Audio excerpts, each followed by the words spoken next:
La historia, a lo largo de miles de años, está llena de mitos, leyendas y grandes historias que van forjando la identidad y las tradiciones de un pueblo o región. Hay muchas de ellas que abundan en detalles reales.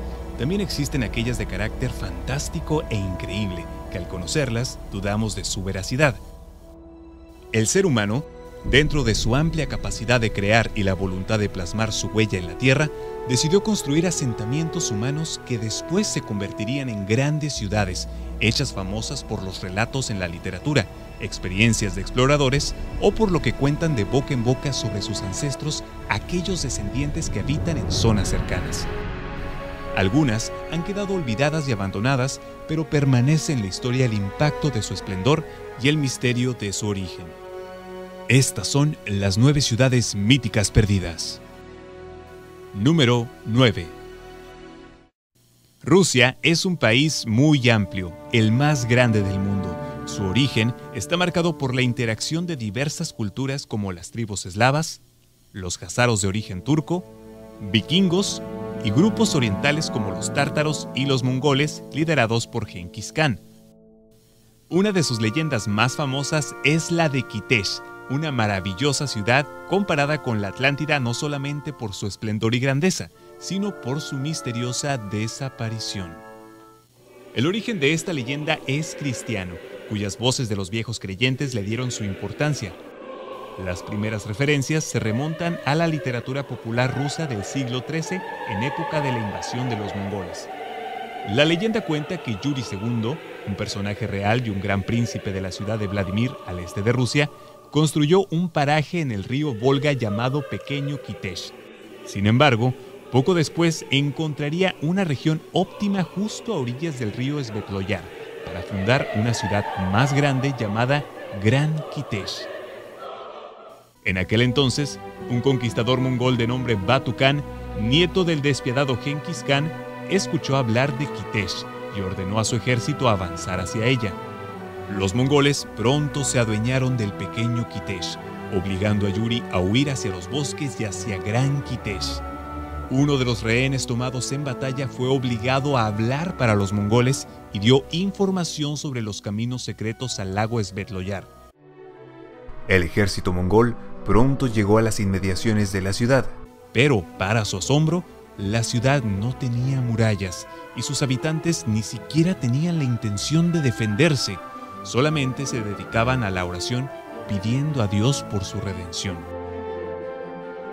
Con la mesa más que dispuesta, los mongoles avanzaron hacia este débil objetivo, pero luego algo pasó que los hizo detenerse. Se escuchó un fuerte estallido que hizo que el agua debajo del lago comenzara a engullir los límites de la ciudad.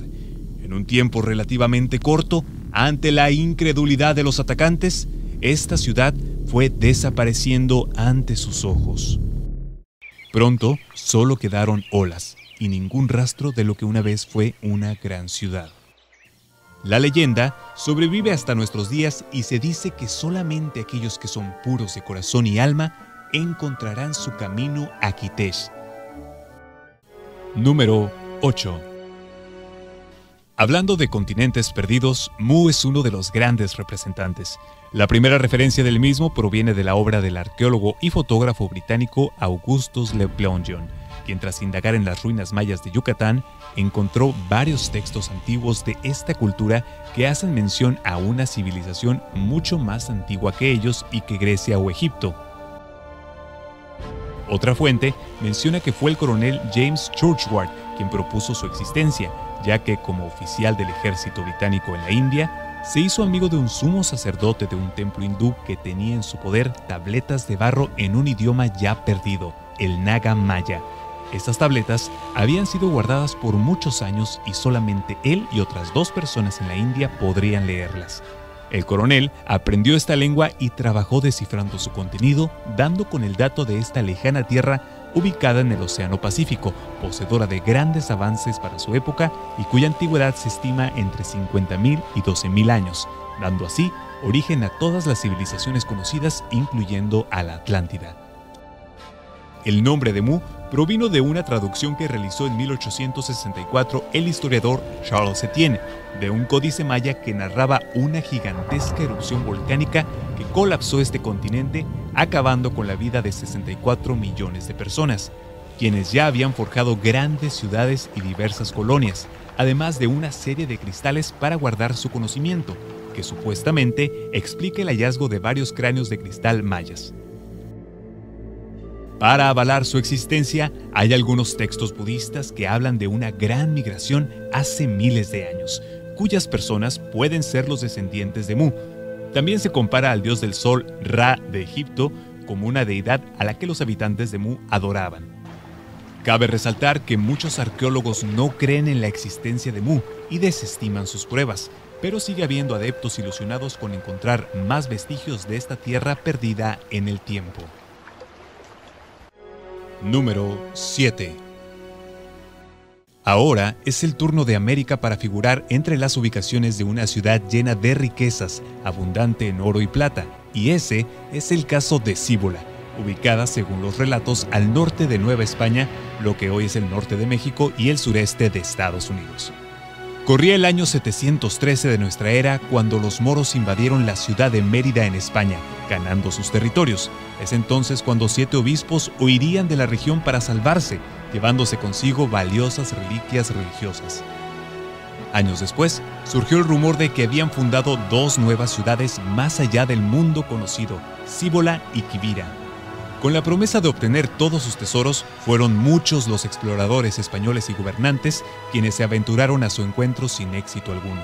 Pasaron cientos y cientos de años hasta que esta leyenda se avivara de nueva cuenta en la época de la conquista, donde en base a una exploración de Pánfilo Narváez que fracasó en Florida en el año de 1518, los náufragos sobrevivientes contaron haber escuchado de boca de los nativos de ciudades con grandes riquezas cuyas memorias están plasmadas en un libro llamado Naufragios.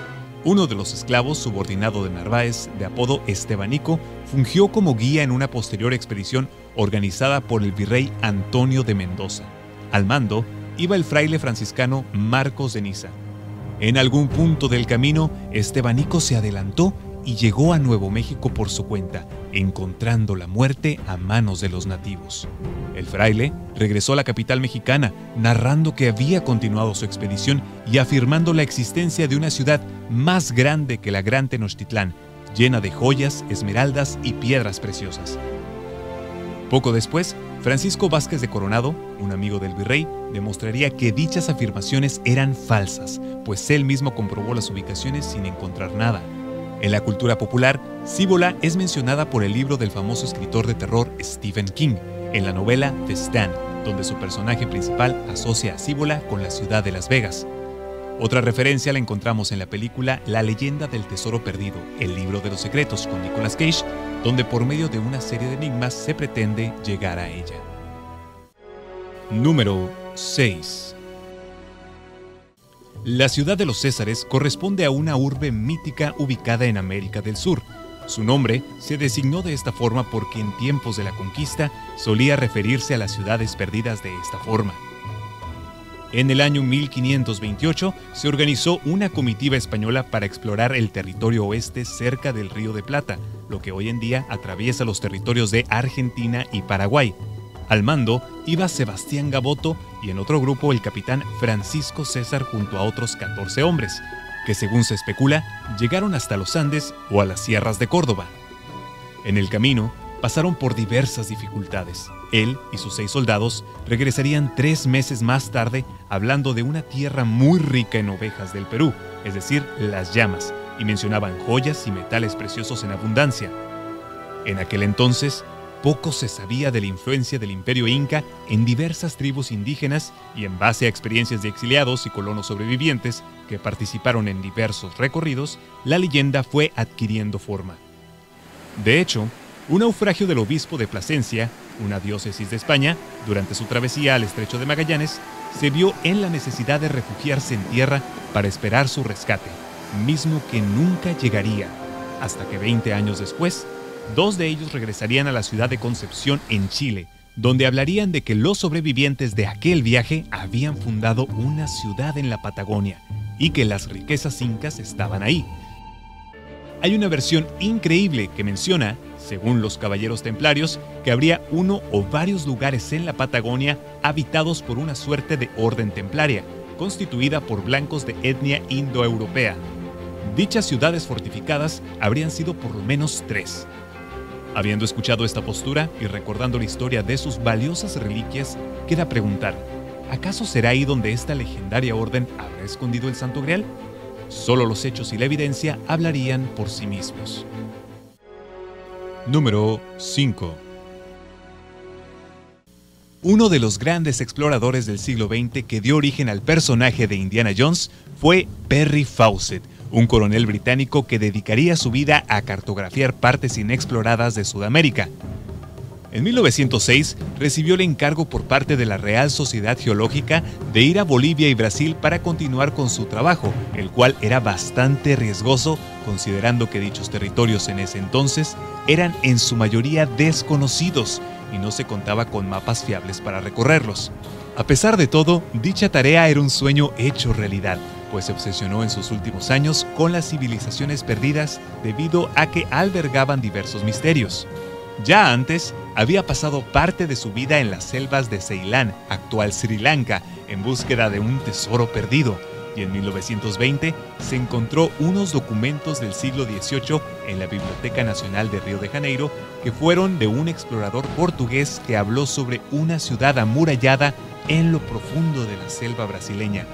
Desde entonces, Fawcett se convenció de la existencia de esta ciudad, a la que llamó Ciudad Z.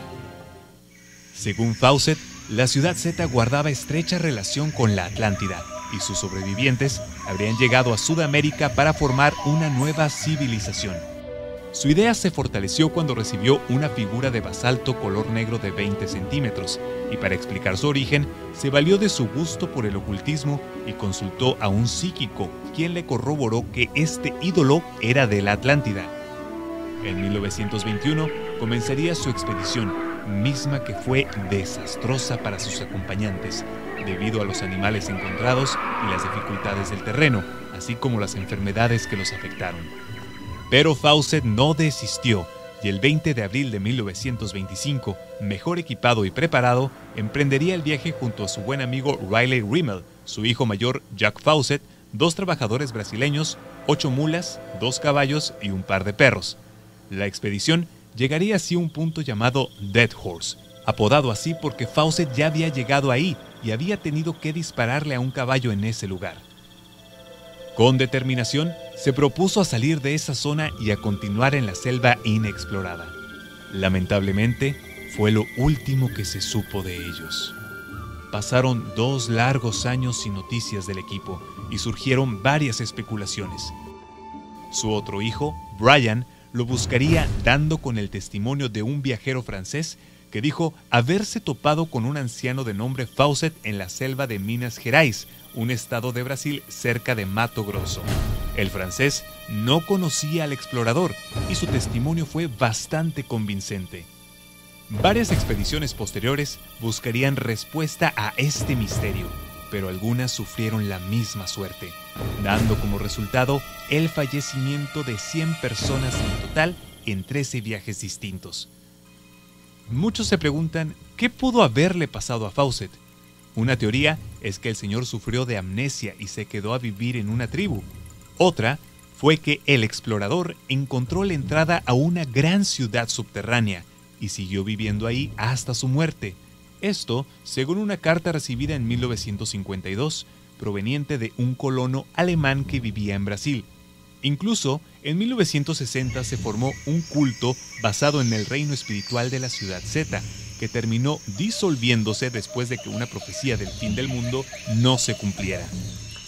Sean ciertas o no las anteriores afirmaciones, es innegable el hecho de que resultaría fascinante haberse topado con esta mítica ciudad y vivir ahí el resto de una vida rodeado de grandezas que cambiarían por siempre la forma en la que concebimos el mundo actualmente.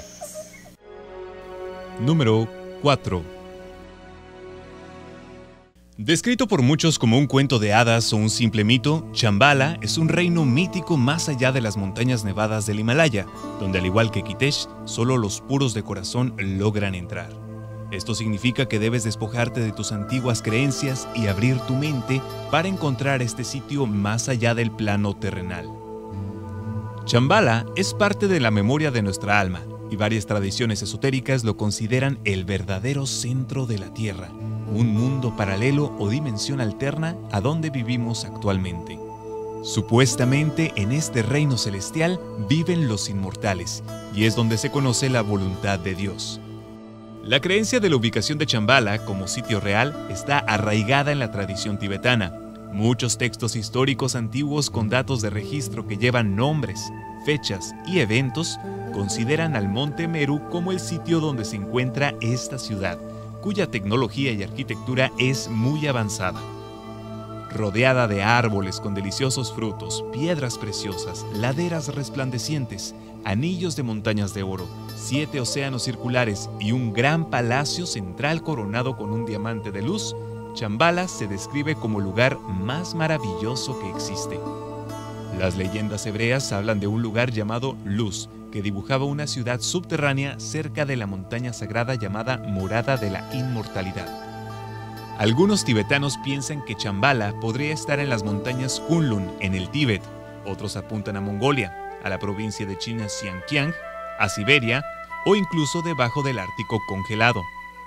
Una expedición a cargo del arqueólogo, filósofo y escritor ruso Nicholas Roerich lo llevaría a explorar entre 1923 y 1928 el desierto de Gobi, así como la montaña Altai, a lo largo de 15.500 kilómetros, tratando de buscar indicios de grandes migraciones, costumbres y monumentos antiguos de Asia Central, aunque se rumora que en base a los relatos que oía, emprendió la búsqueda de la sagrada piedra Chintamani, que supuestamente era parte de un meteorito mágico de la constelación de Orión que albergaba una misión espiritual vital para la humanidad.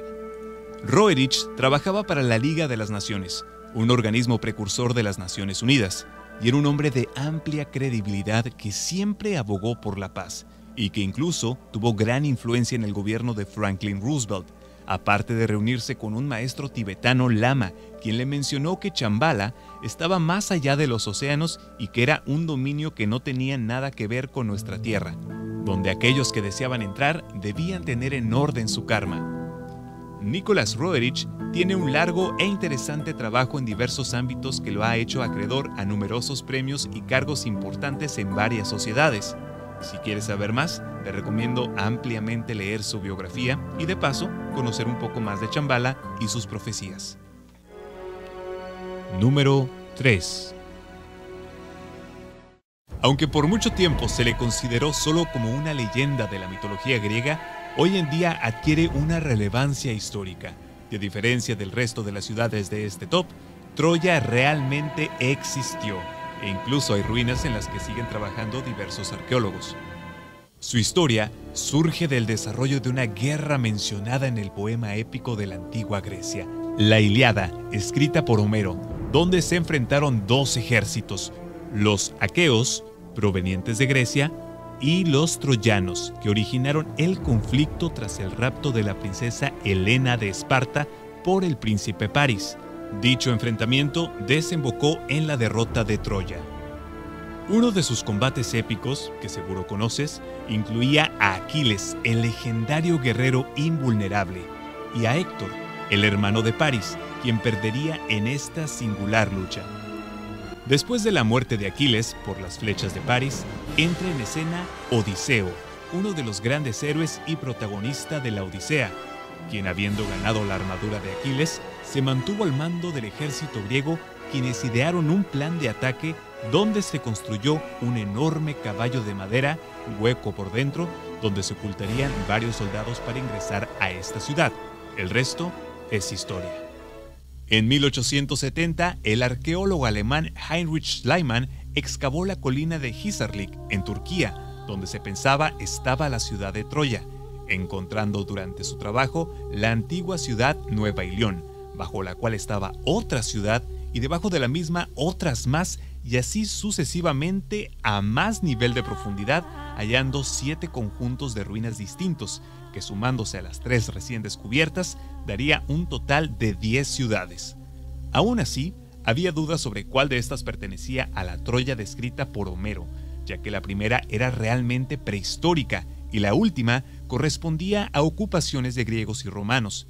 Algunos historiadores coinciden en que debe ser Troya 6 o Troya 7 la que debe relacionarse con la ciudad mítica, aunque otros expertos opinan que la guerra de Troya no alude a hechos reales y solamente es una combinación de diversas historias de asedios y exploraciones en la Edad de Bronce y tiempos micénicos.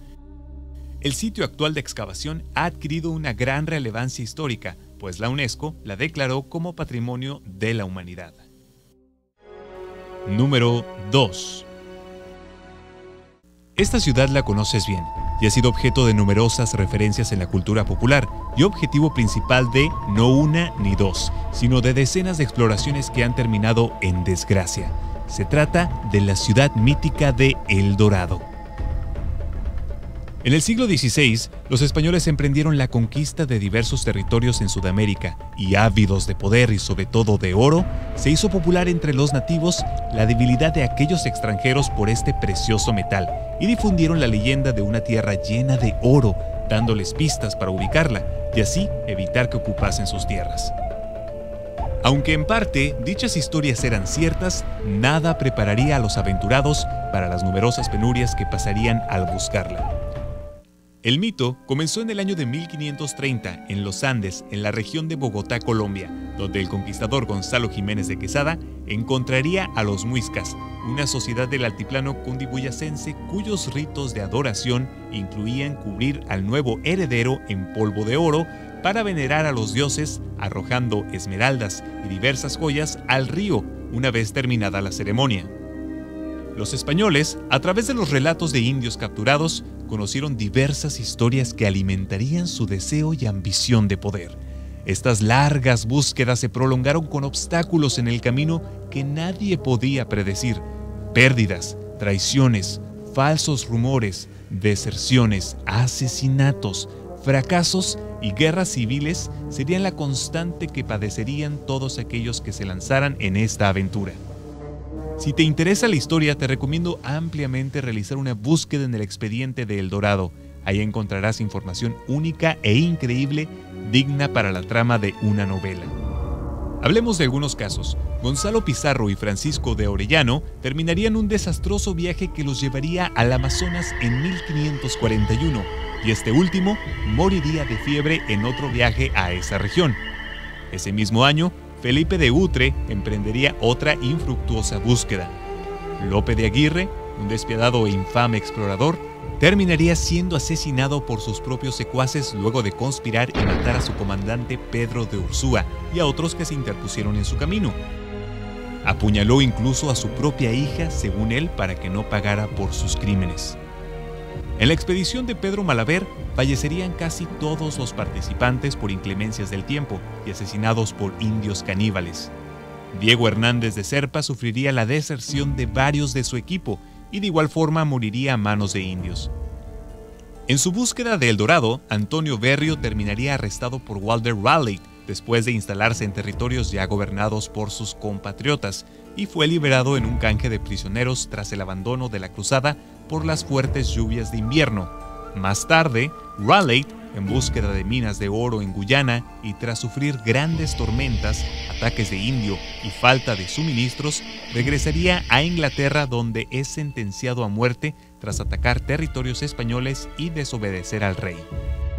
No está por demás decir que nadie encontró El Dorado. Se hicieron intentos para desaguar las lagunas de los muiscas en búsqueda de oro, pero en realidad no encontraron mucho, solo algunas esmeraldas y objetos de cerámica, por lo que muchos creyeron que dicha ciudad estaba oculta, aunque los muiscas obtenían el oro de su intercambio comercial con otros pueblos. La leyenda se hizo tan famosa que hoy en día su eco impacta en la cultura popular y nos hace creer que hubo algo más grande en algún lugar que sería una de las creaciones urbanas más espectaculares de la humanidad. Número 1. Mencionada en los diálogos de Platón en base al relato de antiguos sacerdotes egipcios y teniendo como fecha histórica de su desaparición entre el año 12.000 y 9.000 a.C., la Atlántida es la ciudad mítica más famosa y más buscada por excelencia a lo largo de la historia. Definida como un territorio rodeado de anillos de agua, con un conocimiento pleno y muy avanzado en diversos ámbitos, la Atlántida es catalogada como la madre de todas las civilizaciones. Sus habitantes adoraban a Poseidón y al Sol, y dominaban con sus barcos todos los mares y océanos del planeta, permitiendo a culturas tan lejanas entre sí como la maya y la egipcia, compartir la herencia cultural e intelectual originada en esta tierra. Su ubicación ha sido controversial. Unos creen que se encontraba en el Mediterráneo, posiblemente en Creta junto a otra isla cercana, y sufriría los estragos de una erupción volcánica en la isla Thera, hoy llamada Santorini, que originó violentos terremotos, tsunamis y una lluvia de cenizas. Otros investigadores como Ignatius Donnelly teorizaban su localización en el Océano Atlántico, y él haría comparaciones de lenguaje entre varias civilizaciones indicando que esta sería el primer paso de la barbarie a la evolución. Indagaría a su vez en su semejanza al Jardín del Edén, Campos Elíseos y el Olimpo, donde todos los dioses surgieron. América fungiría como otra candidata a albergar este sitio, probablemente en las costas de Bimini, en las Islas Bahamas, donde bloques submarinos de piedra aparentan calzadas artificiales y restos de una ciudad. Su desaparición supuestamente se debió a la repentina subida de las aguas, producto del fin de la última era glaciar, y que provocarían violentas convulsiones en la isla, sumergiéndola en lo más profundo del océano tras un largo periodo de prosperidad y gloria.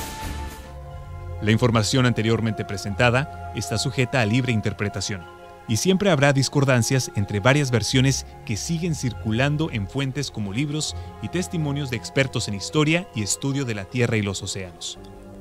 Las civilizaciones antiguas nos han ayudado a entender el progreso del ser humano, y como fiel testimonio del pasado, comprendemos nuestro presente y miramos con esperanzas hacia el futuro para alcanzar la realización plena en donde no exista nada más que paz y armonía, que sintonice nuestro espíritu en una conexión cósmica con el resto del universo.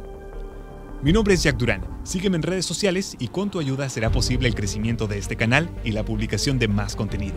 Pasa un estupendo día y nos vemos en otra emisión.